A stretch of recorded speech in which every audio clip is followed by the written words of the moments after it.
Sabi ko sa inyo, kita nyo? Pagdating namin, emergency, kumakain ng mga to.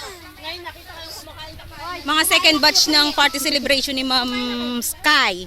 Kasi, mga late po kasi sila. Hindi ko alam bakit. Mga bisita namin.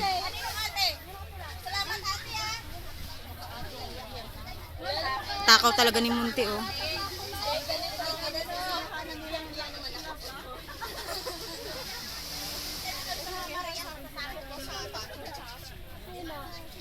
Dahil busog na si Ma'am Yeng, magsiselfie na lang siya.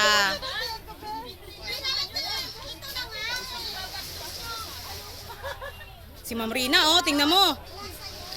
Hindi ko alam kung balak niyang kainin yung cake o display lang talaga hanggang pag-uwi. Ayan.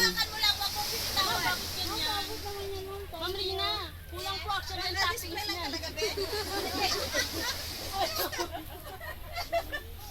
Halos ayaw pa daw po ni Ma'am Rina sa langaw, oh. Yung birthday celebrant, napakatahimik ng birthday celebrant.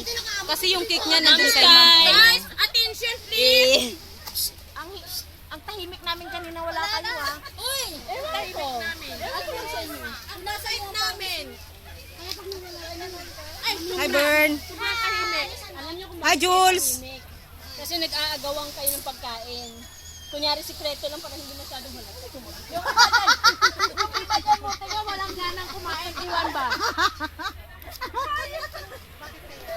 Yung iba dyan walang gana oh. Ayan oh. Yung nanay niya tagakain ng sobra. Yung celebrant to, kawawa naman, oh. Wow. Woo. Tikman mo. Patabi nga ako sa may cake nga. Bawal mo. Wala na oh, isa na lang. Kain kayo ah. Ate tayo. Ate tayo.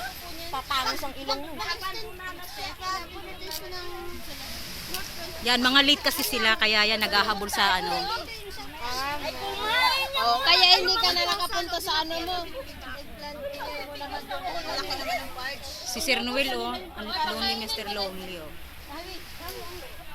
Saan ang ending? Dito pa rin. Sa may-ari ng cake. Ng cake sa karong tumilon.